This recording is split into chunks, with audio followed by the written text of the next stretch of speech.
I put a comment on my last video, on my video about Shawn Harmon, his allegations toward his father Dennis with regards to the Delphi murders of Abby and Libby, and it was about the size of the family that Dennis Harmon came from. He's one of 27 siblings, and this just intrigues me immeasurably.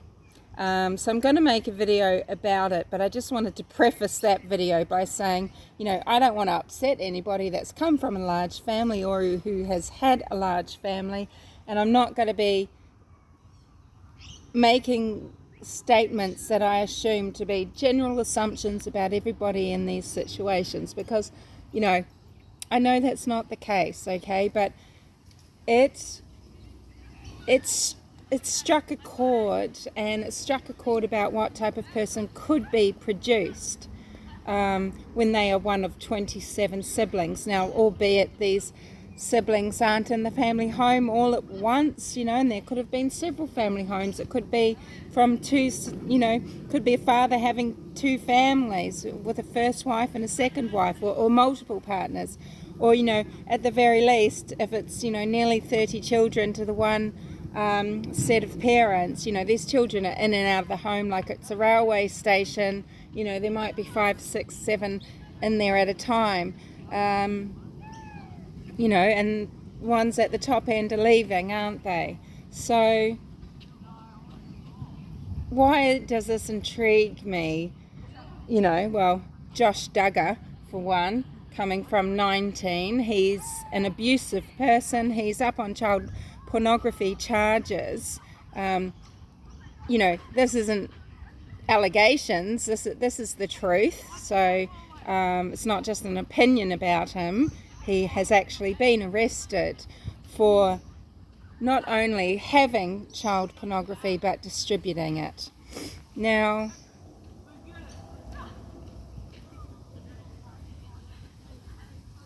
as I said, or did I say it already? I'm not sure, but I don't want to offend anybody who comes from a country dozen or who has had a lot of children. This has been perfectly commonplace, particularly for people maybe that are 60, 70, 80 years old now.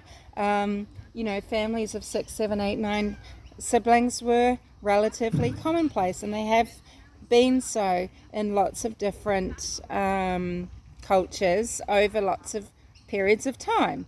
So it's not about the very fact that it happens, and it's not making broad generalizations about how people are brought up when they're in these homes. I'm talking about these instances where people are having 20 children, 30 children. What must that be like in terms of, let's not even get into abuse, let's talk about neglect, when you have the lack of attention, particularly the lack of attention appropriate for your age and time of development, when you have the lack of an appropriate response, when you have lack of appropriate protectiveness. What does this create? What does this open a door for? And what long-term outcomes does it have? Now, there are plenty of studies done on this, and in fact Australia's got some excellent studies on this type of thing, and I'm going to read up on them and get some figures so that we can talk about how prevalent this is, and how prevalent, coming from a large family possibly, how prevalent a factor that is in the cases of child abusers, in the case of murderers, in the case of people that have some major issues in life. Not only there's this, you just can't give someone what they need, can you, when you're just busy having other babies and it's chaos? You are outsourcing care. You're either the children aren't getting the care at all, or they are caring for each other, or you're outsourcing it and you're relying on the goodness of others on the integrity of others. And guess who these others are? These others could be just well-meaning and useless, or they might be predators, and they're taking advantage. And then once you've got predators in your family system, what have you got? You've got this abuse loop that's going to just repeat and replay, haven't you? You've got sexual imprinting in such a way, maybe on the young boys, so that they do grow up like Josh Duggar. I don't know what happened there, but to become abusers themselves, to be sexually imprinted, maybe to cause harm, who can dissociate, who are dissociated from the pain and suffering they would cause to another little human. They want to give the same treatment that they received to another little human, and they get their sexual jollies out of it. I mean, is this what we want? And is this what we've seen? It's all allegation and speculation. It's not accusation. Innocent until proven guilty in a court of law, 100%. I am just saying, is there something curious about D. Harmon, how he grew up, what his imprinting might be, what his attitudes might be, where his neglect and damage may lie, and in what that allows him to propagate in the world, and what role has being one of 27 siblings had on the life that Shawn Harmon says that he lived around his father, receiving physical, mental and emotional abuse, being manipulated and that sort of thing. And is this the type of situation that can create someone like the bridge troll, who doesn't respect life at all, is doing these things for their own secret meaning and jollies and satisfaction and relief, because it is an anomaly, these situations, and something is causative. So I want to know what it is. And when I see the relationships over and over again between childhood neglect and childhood abuse, and then what people grow up to be and to do, it interests me. It interests me that Josh Duggar comes from 19 children. He was an older boy that wasn't getting guidance maybe that he needed, that had all these young women around him, young girls growing up, that he had access to at times of his life when he's growing sexually, and he probably didn't really feel close to them. I mean, there are just so many of them. They weren't bonding as a family because they're just numbers. They're just like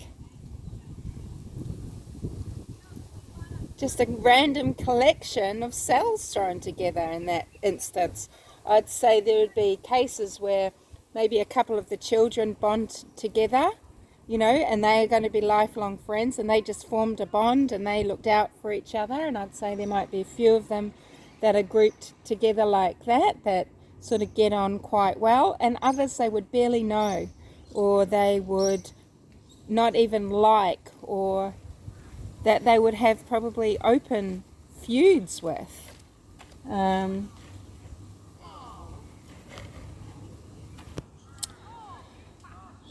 So this has really piqued my interest, because I had an interest in it already, in what neglect in childhood can do to someone, whether it's, just attachment disorder issues.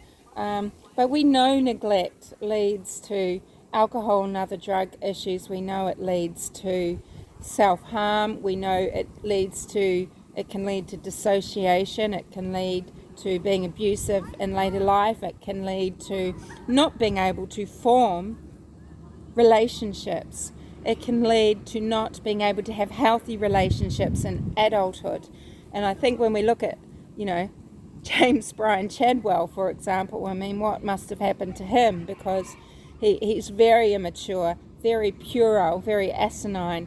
He's a 42-year-old that doesn't seem to have any sort of sophisticated mental maturity about his life. He's very stunted, and maybe the age at which he's stuck at is representative of an age at which he had his development halted, or it just wasn't able to grow beyond. Maybe I'd say he's striving all the time for connection, but he's just not, it's just not happening for him. So I'm going to make an upcoming video about that, but I just thought I'd do a little precursor to it. See what you think about it. I want to know if you guys put any stock to what I'm saying. You might be offended, and I certainly don't mean to. But, honestly, I don't care how much love or Christianity or intelligence is in a home. If you've got 14, 15, 16, 20, 30 children, how much parental guidance, one-on-one time is occurring? Where is this child's esteem coming from? Where are they learning that they belong, that they're valued, that they are special? Where are they learning that they count? They're not.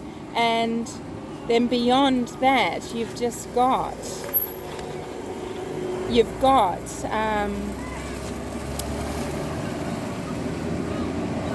what they are left open to from outside of the home. You've got all these people coming in as caregivers, or, it's the subcontractors that are raising these children. These families, who's raising their children? They think school's going to take care of it, sending them to the church groups. They'll get their morals, their ethics, their values, their sense of humanity from where? Elsewhere? Well, these people know you're not paying attention. You're only paying attention, if it's a mental illness that is causing this. I'm not talking about the country dozen or whatever. I'm simply not. I'm talking about when people just go on and on having these babies. Whether it is an abuse committed against the woman by keeping her pregnant, keeping her trapped by an abusive male, or whether it is this shared mental illness, like I believe is going on with the Duggars, who, for whatever shits and giggles and attention, and having their own needs met at the, forsaking all others. I'm not talking about people that, are applying themselves to raising their children and giving them individual attention. I'm talking about in these scenarios when people are so self-obsessed or involved or just incapable of giving attention to the children. Someone else is filling that void. And are they a predator? Are they open-hearted? Are they well-intentioned? Are they abusing these children? And who would these children have to go to speak to? They would barely know their parents. They wouldn't trust their parents. They've been shown over and over again that they are not important because it's neglect, okay? It's neglect.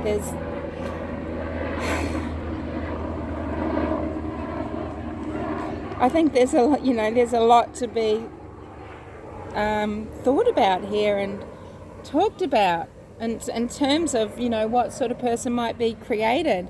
It could just create someone that is very autonomous, that wants to succeed, that wants to have a family that they can actually be close to, might have positive effect where it says, where people are pushed to go out to make their own families and create a really solid family unit so that they experience that in life and give it to others.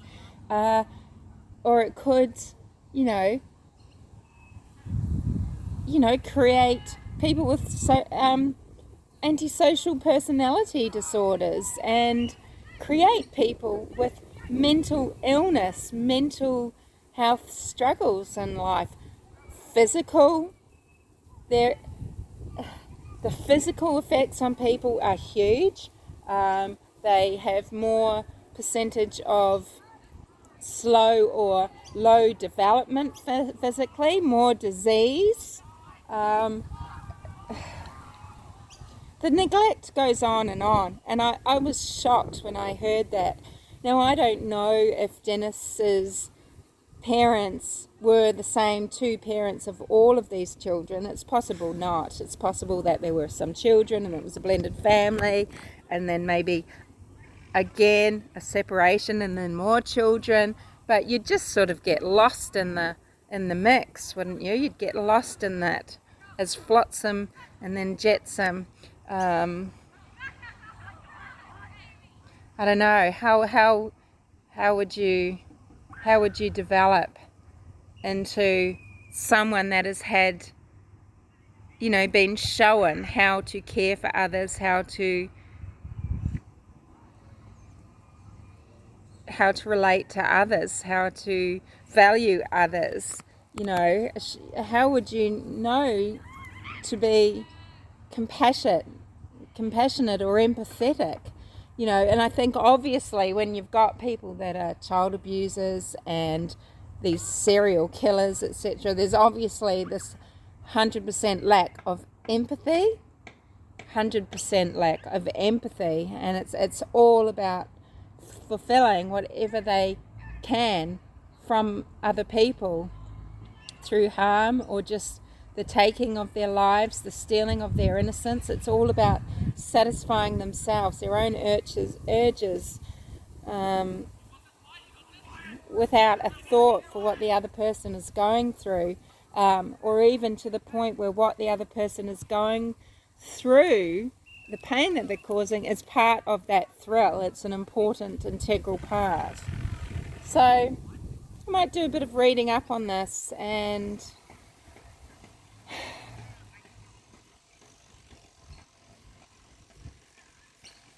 yeah. It's true that anyone that's exposed to neglect or abuse in childhood, especially, this is what I'm thinking about here, that sexual imprinting that would occur. Just say, a boy's 3 years old and there's a caregiver that comes in, and this can happen if you're an only child. Maybe a stepdad, or maybe, your mum's boyfriend, or maybe just someone in the community, a babysitter, whatever it is, an uncle, whomever. If they violently abuse you as a child, and as you go through your development, and, we have these times in life where we're sexually imprinted, and we're imprinted with all sorts of different aspects of being. That's going to mess with you for life, and it's going to create a person that needs certain things to be fulfilled, and maybe who is obsessed by certain things, and it just creates a cycle of abuse, doesn't it? And is it a cycle of abuse that has ended up in the deaths of Abby and Liberty and whomever else, that this serial killer, I believe is a serial killer, whomever else this person has harmed?